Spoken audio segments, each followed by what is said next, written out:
So many movies in the history of elections have impacted elections because they've taken shots at certain presidents. You can think about Black Hawk Down, which came out, the story of what happened in Somalia back in 1993 when Bill Clinton was president. And then you have the documentary Fahrenheit 9/11 that came out that kind of took shots at Bush's administration and what they were doing with Michael Moore. And then you have the movie 13 Hours that came out by Michael Bay, which the book became obviously very big. If you go on Amazon right now, I don't know if you've seen the stats on this book, 13 Hours.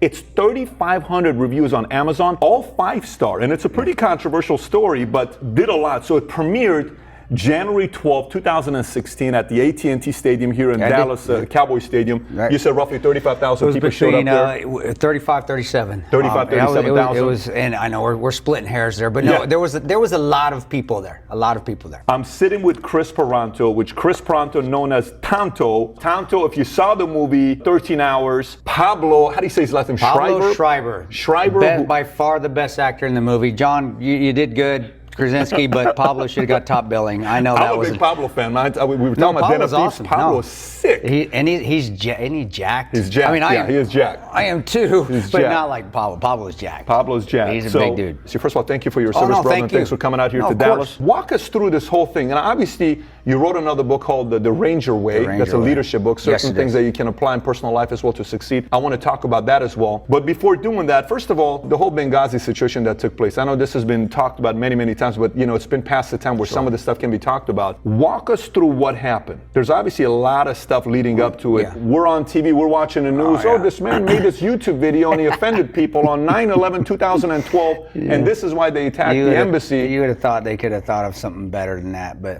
we'll get into that. As a team, we've been there. Now, we all, for people that don't know the story, we weren't military. We all were veterans at the time. We all were contractors, security contractors for the CIA at the time. And we weren't a team that had been together for more than 30 days. People don't realize that. It wasn't like, you come in as when you're a Ranger unit or you're a Marine squad or SEAL team, you work together but as contractors, you come in individually. You coming in under a guise, and I don't want to get into any more than that. We get into tradecraft. But you come in and the team just kind of melded. And now, I'm not saying we all got along either. We don't. I'll tell this to people when I do my speaking events. Me and Oz, we don't get along. Till today. Till today. We tolerate each other. I mean, you realize when we all got there that the mission that we were supposed to be there for, it was bigger than us. It was bigger than an individual. And in that line of work, you find a way to work together. We're going to get into the Ranger Way. That's one of the facets there. It doesn't matter if you all get along. You find a way to work together to succeed. And in that side of the thing, if you don't succeed, well, people die. You're at the highest levels of success or failure. We got there. We had been there for about 30 days together. Now, individually, each of us had been there a certain amount of times. Myself and Boone,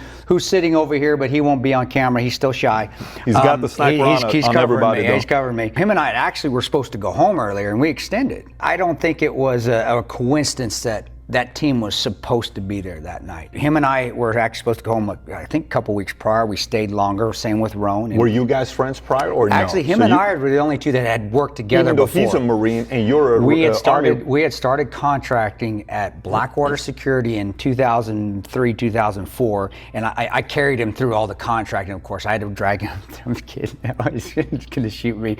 No, we met there at Blackwater. He looks like a he can shoot. Dangerous. He's pretty good. We picked you up and he sat back there, didn't say a single word, and I felt this red mark in the back of my head. I was like, some shit's back here. I don't know, it was heating up, and now it's starting to make sense why it was heating up. It's that laser focus. That's what it was. No, actually, Boone and I had been together for 10 years. We'd contracted together and worked in Afghanistan, Iraq, Pakistan, Yemen, and so forth, and Libya, of course. Bottom line is the night came about. There was an attack on 9/11, 2012. Without getting into any more of the prior stuff, which there is more, and the book has more of it in there. The U.S. consulate was under siege, and we weren't U.S. State Department facility. We were CIA security officers. And there was an ambassador by the name of Kris Stevens there. And Kris Stevens, of course, high-level ambassador, very high-ranking individual. There were other security officers at his side, and they were overrun. They were essentially overrun immediately. Very little security on this facility.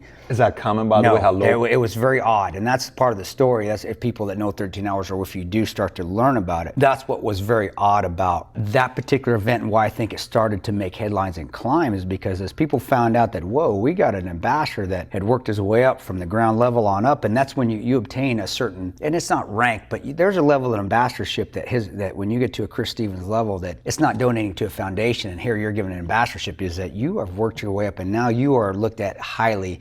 And if you want to put a rank to it, if you want to put an equivalency, Ambassador Stevens is a 3-star general. If that's seriously, that's a high level guy. 3-star. The reason I can say that with some authority is because I worked for the State Department and I protected ambassadors before I went to the CIA. So I do know the different levels of ambassadorship. The bottom line is you leave this guy, he's a high value target, they get overrun. Long story short, they're trying to call, the State Department guys are trying to call us for assistance. We're the only game in town that they know of that can get to them.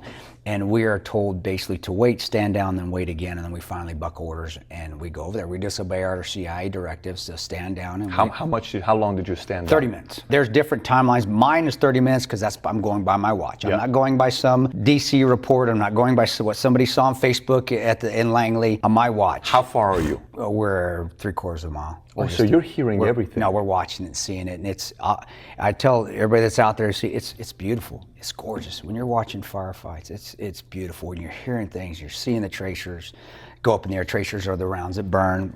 Advantage for U.S. military and U.S. contractors and anybody that is a paramilitary or military personnel within the United States is that the advantage of night vision that we have is incredible. They still use tracers. They still use bullets that burn so they can adjust fire. And it limits them, but it leads to a great light show as you're watching it from not afar, but really close. When you were watching it, did you know what was going on? Yeah, you do become acclimated to the sound of gunfire as you spend time overseas. No, I get it, but did you know where it was? And Yes. like they were attacking us? We heard the little rat-a-tat, and we're not thinking of anything. And then there's a call on the radio from our GRS, that's what we are, Global Response Staff, from our team leader, and he says, we need GRS in the team room. And then when he said, with a little bit more vigor, we need GRS in the team room now, that's kind of when you're like, this isn't the normal AK-47 gunfire in the air because their soccer team won sort of gunfire. Something's going on. And when you get out the door, as soon as we got out of our front door, as soon as you see the tracers bounce up there, because of the experience levels of the guys there, you piece it together like, oh crap, that's the consulate, they're getting hit. And then you start hearing the radio chatter from the State Department, the security officers. We had the same radio frequencies they did, and Alec Henderson, one of the State Department officers, one of the ambassadors, security personnel, he's calling us on the radio saying, GRS, we need you. GRS, we're taking fire. And obviously we know that, we can see it. GRS, the consulate's been overrun. Within the first 5 minutes, we knew, from when we got called, we knew that consulate was getting just hardballed with RPGs, rocket propelled grenades, AK-47 fire, PKM fire, grenades. You're hearing all of this. Oh yeah, you're seeing all of this. You're seeing it, you're hearing it, and your mindset as a team, and again, that's why I say we had a great team there. Nobody panicked. Everybody was pretty salty. All of us in our 40s, all of us had multiple deployments. All of us, of course, had great training within our military branches.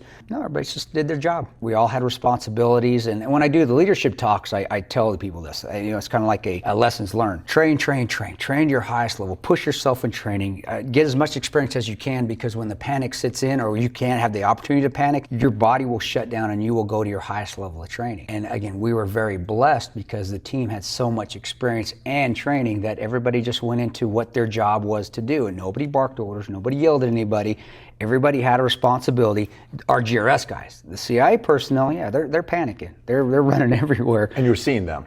Oh yeah. Who called the shots? And listen, we don't believe these guys. They're not telling us anything. Let's just go. To me, there was essentially two stand-downs. There was one by our CIA personnel, our CIA chief of base and our CIA chief of station in Tripoli. My gut feeling at that point in time, that early on, is that they just panicked. And when you panic, they went into what we call the black. They shut down. They didn't know what to do. And instead of making a decision, they made no decision. I remember that. And I've even testified to this. I don't think their initial don't go, stand down was a political, I think they just didn't know what the hell they were doing. But the egos kicked in, and people that didn't know what they were doing, they didn't say, hey, you know what? We don't know what the heck we're doing. You guys do. Go ahead out. They just kept holding on to the ball, thinking that either it would work itself out or they just would maybe think of the right thing to do. How much of it was, because you hear, oh, we can't get her up because she's sleeping and no one's getting. How much was that propaganda, or was that actually like we couldn't get a hold of anybody to make a decision? I think it was more propaganda. Okay. Of course it was. I honestly believe that if the true story would have come out and we would have found out that, there wasn't a video, there was no hullabaloo about a protest, because the election was going on. Actually, Obama was not, him and Romney were pretty dang tight at that point in time. Part of his political platform was Al-Qaeda was on the run. Al Qaeda was part of the attack that night in Libya. It was Al Qaeda in the Maghreb and Ansar Sharia. I don't think he would have won. If it would have been. If the truth would have come out like that, I really do not think, and the truth didn't.